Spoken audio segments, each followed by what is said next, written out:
And they went and they preached the gospel of the kingdom. The king is coming. The king is here. Prepare his ways. Make his way straight. The Messiah is going to sit down and take his throne. Get ready for it. It's coming. And that's what they're going to be preaching. The gospel of the kingdom. And shall be preached in all the world for a witness unto all nations. And then shall the end come. And then you have, of course, the distortion of the truth, etc., etc. There's all kinds. But all them things are pointing not to the rapture. They're all pointing to the revelation. When he comes physically and sets foot on this earth and we come back with him riding on them horses, that's what it's talking about. Now, I'm dumb, but I ain't stupid. If all them signs are pointing to something that happens over here, and I know I'm leaving out over here, then how much closer must I be to my home going than I was yesterday? All you got to do is turn on the television. Look at the newspaper. Read the Bible. Read Zechariah chapter 14. Read Matthew chapter 24. Read the book of the Revelation. And you can tell, brother, we are right at the very door. I mean, and it's amazing, as our brother Huff pointed out. You know, I've been doing this for a while myself. And I learned early on, over 40 years ago when I started preaching, that if you're going to preach, you're going to get cussed out. It comes with the territory. Every preacher ought to get a good cussing once in a while just to keep him straight. But what amazes me nowadays is not that I get cussed out once in a while, but it's amazing what I get cussed out for. And who does the cussing? It ain't the same as it was 40 years ago. I mean, a Christian folk, honest, I marvel sometimes. I don't understand how Christian folk that supposedly got good sense and got a Bible to read and got a decent church to go, how in the world they get sucked up in some of this stuff? It amazes me. Here, you know, that we had this, the Earth Week, whatever. You know. I mean, one of the days, I think it was last year, that you're supposed to turn off all your lights. I turned all mine on. I turned my car lights on. I turned my headlights on. I turned the dome light on. I turned every light in the house on. If I had a spotlight, I'd have turned that on. One of my neighbors came over and said, Reverend, we know you left the lights on in the car. I said, well, it wasn't an accident. I said, you did it on purpose? I said, yeah. I'm leaving them on for however long. No, they said, no, preacher, you got that wrong. You're supposed to see the other way around. You turn them off. I said, no, I got it right. I said, that's why I got them turned on. I said, I hope that they can see it from outer space. I said, why? I said, well, because I don't believe in that stuff. I said, I don't believe in global warming any more than back in the 70s. You know what the deal was in the 70s? I'm on an airplane. I'm flying to some meeting somewhere. I got a Newsweek. I opened it up, and it's global cooling. The world is cooling off. We're headed for an ice age. We got 50 years, brother. And I mean, San Francisco, they ain't going to be none, which that would be a big loss, but it's going to be froze over. I mean, brother, they're going to be buying fur parkers over there in Phoenix. I mean, it's just going to be an ice age. It's horrible. And I read some of the harebrained stuff. Now, unfortunately, they didn't do some of this stuff, but here was one of the ideas they were floating. They're going to take some Polaris submarines, and they're going to go up under the ice cap, the North Pole, down in Antarctica, and going to set off nuclear blasts under the ice caps to blow them up from big icebergs into little bitty ice cubes, and that would give us at least 15 more years. And then the thermal heat that would emit from the nuclear explosion would tend to warm things up, and that would slow stuff down so that mankind could get a grip on this horrifying, terrifying global cooling. You know what I said then? Now it's global warming. Yeah, I thought about that, 2-3 weeks ago when it snowed. I called my daughter. I said, I don't believe this. This is April. And I said, how'd you talk me into moving in Belleville, Michigan? It's snowing. It ain't supposed to snow. I've lived in Dallas for 7 years. It never snowed. Not in April. Not in January even. I never seen no snow. They have snow once every 20 years or so. When I said, Global, where is Al Gore when you need him?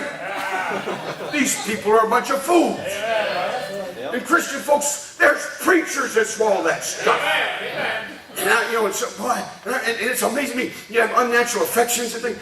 I get in so much trouble, especially about animals, because I don't understand animals. I don't understand loving an animal. I don't. I never had a pet. Never have. I mean, I just never did. The animals I had, I worked them or I ate them. Or I worked them a while and then I ate them. Nobody got a free ride. Ain't anything on 4 feet, creeping, crawling, slithering that I wouldn't kill and eat if I got hungry.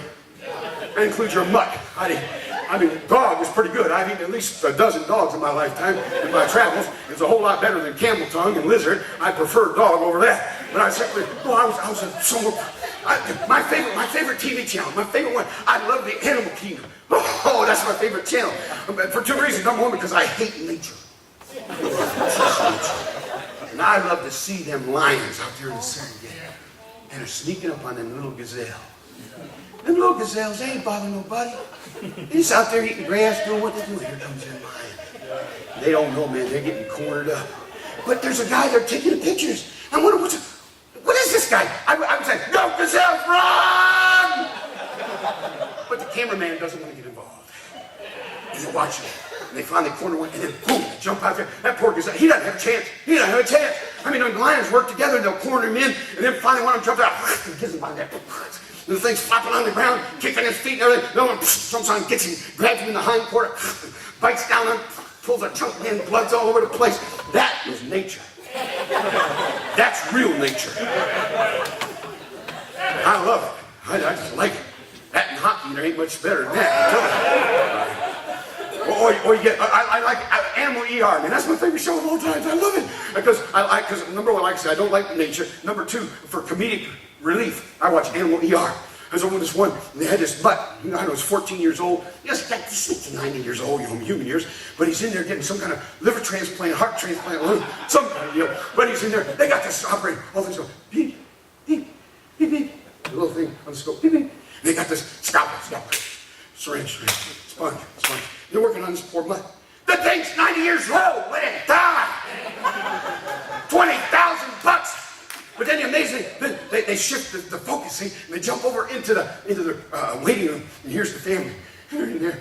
I can understand if they're 10-year-old kids, but these are adults. And they're wringing their hands. I mean, it's like grandma's in there getting their lungs ripped out or something. You know?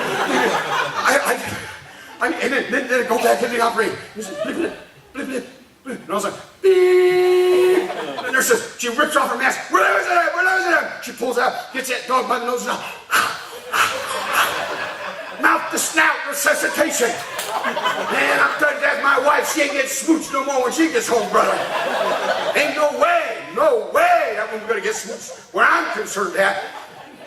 You know, but folk, they get so upset. I was in one church out in California. Want me to go out and help them. I forget what the deal was. Something about this stupid whale got beached. They want me to go out and help. I say, man, I ain't going to help no stupid, dumb whale. Got up in the shallow end of the pool. Some dummy. Let him die. I said, now, Brother White, you need to come out here. I said, no, I got other stuff to do. I said, because look, we get out there. Suppose when I go out there and help you, we're going to pull a hernia pushing that big fish back in the deep end of the pool. I don't want a hernia. And then it might roll over on top of somebody and crush them. And then, the worst case scenario, we might be successful. We might get him back out there in the deep end. And stupid old dippy fish, he'd turn around and head on out to the deep sea. And you know what's going to happen? He's going to find him a little girl fish. They're going to fall head over flippers in love with each other. And then they're going to have little baby whales in a little while. And you get about 15 years, you're going to have a whole herd of them back here beaching themselves because all the stupid genes went out of that one into the next generation when he should have died. If he's so dumb, he weighs a gazillion pounds, he's trying to swim in 8 inches of water, he's stupid, he needs to die. Get rid of him. One focus. Well, I got all kind of different things.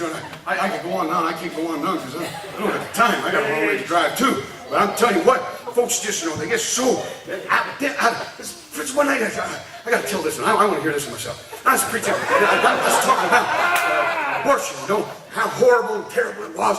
I said, now, I tell you what, you make a good living, you want to live in a big house. I said, you start destroying some little baby humans inside the womb. I said, you can make a good living doing that.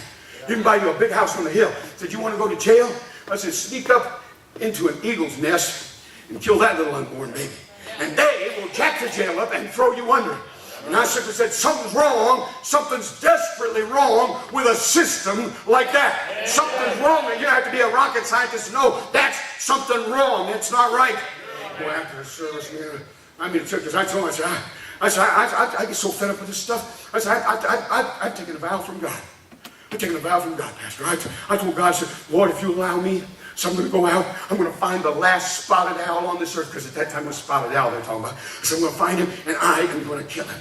Now, I'm I was joking. I only know a spotted owl from a barn owl. I've never seen an owl that I know of. You know about, they're probably not bad eating, but I don't know that. I don't know. Man, this guy from church said, I'm going to talk to you. I said, what about? That business he said you was talking about.